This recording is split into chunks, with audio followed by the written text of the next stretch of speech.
Hi everyone, David here. Welcome back to my channel, Family Food Savings. And today we're diving into something super important, and that is the 5 products you should never buy at the grocery store.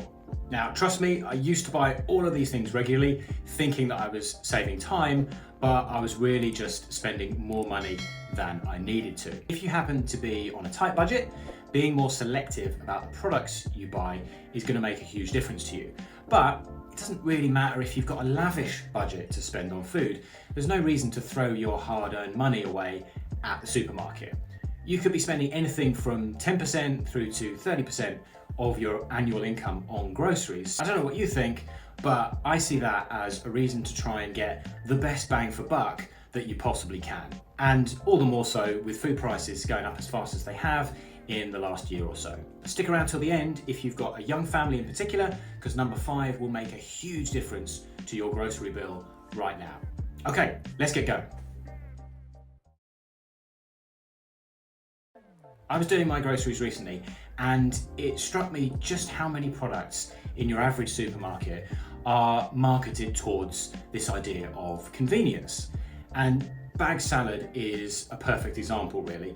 There's no doubt that it seems convenient. It's pre-washed, it's pre-cut, it's all there ready to go. But it shows you just how much you're forking out to have that convenience. They're phenomenally expensive compared to just buying a lettuce. And the other thing to consider is waste, because I used to buy these bags all the time until I realized how much of it I was actually throwing away. This stuff doesn't last. So instead, now we buy the whole head of lettuce, the carrots, the cucumbers, and we just go and make our own. It only really takes a few minutes to wash it and chop it, and it all stays fresh for way, way longer. Plus, we can mix up our ingredients whenever we like, so we don't get bored. Staying in the produce aisle, you have fruit and veg that's been cut up for you, or just really tiny little portions they call snacking. It looks so handy, especially if you have kids, but the markup is out of this world. I saw this little box of snacking carrots yesterday. It costs 6 times more per kilo than a regular bag of carrots. So buy whole fruits and veggies instead. It's so much more cost effective and probably going to be a lot fresher as well. Now, I quickly wanted to mention something which I recommend if you have it available where you live, and that's having a fruit and veg box delivered to you. In general, I'm not a big fan of having anything home delivered, purely on a cost basis, but the one we use works on that side of things. It's called Good and Fugly. No sponsorship or affiliation, by the way. It just happens that I think it's a great solution. And as the name suggests, it's a box full of, well, odd-shaped fruit and veg. The stuff that doesn't make it to the supermarket shelf because it looks a bit funny. We have 3 kids, and this is perfect for us just to make sure we've always got that stuff on hand. Plus, they love it when we get unusual fruit and veg in the box like this. So check it out in the description if you're interested. Let's move on now to dairy and talk flavoured yogurt, or yogurt, depending where you are in the world. Have you noticed how this section has exploded over the last few years? I remember as a kid, it seemed to me to just be a couple of brands doing those little 4-pack pots. Used to have them in my school lunchbox all the time. Well, nowadays it's all about pot set, vanilla bean, Greek yogurt. So choice is definitely up, and so is price. This is one I've got to say I'm always tempted by, to be honest, just because the product looks so appealing and so indulgent, but they come at a cost. This product is flagged as a bestseller on Walmart.com, 32 cents per ounce, okay? A regular pot of Greek yogurt, on the other hand, will set you back about 12 cents per ounce. You get that home and then you just add whatever you fancy. And by the way, it's not unusual for these flavoured options to have a huge amount of sugar in them, some up to 1/3 of your daily intake in one single serving. Now, there's this one home mix that I've tried that my kids have gone wild for.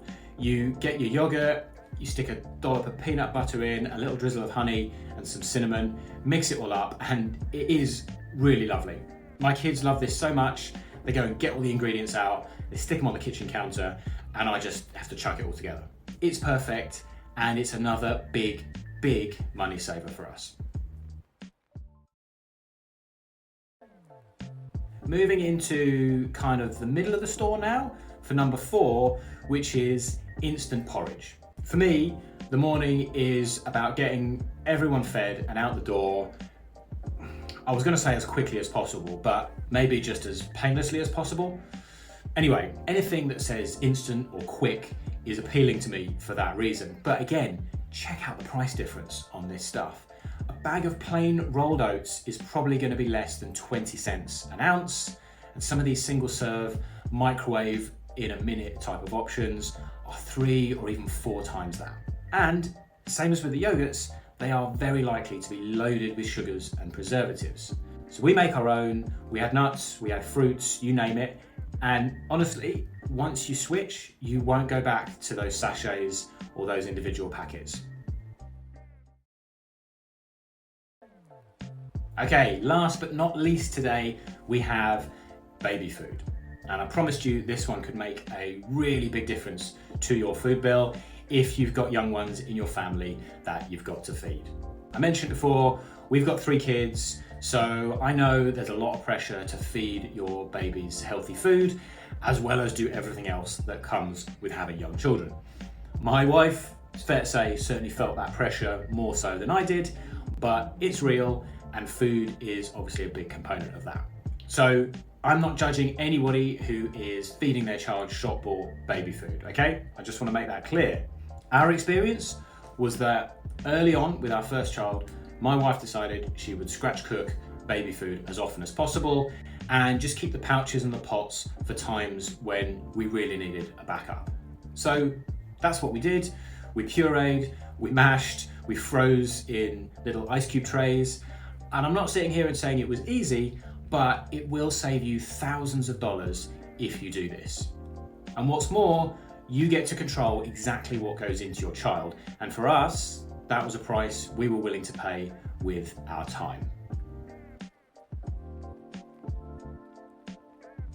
So there's 5 products never to buy at the grocery store if you want to cut your food bill. It'd be great to hear what you think. Do you agree? Do you disagree? Maybe you've got other products that you steer clear of because of cost. Chuck me a comment because I really would love to hear from you. And to find out more ways you can save money on your groceries, just hit subscribe. See you next time.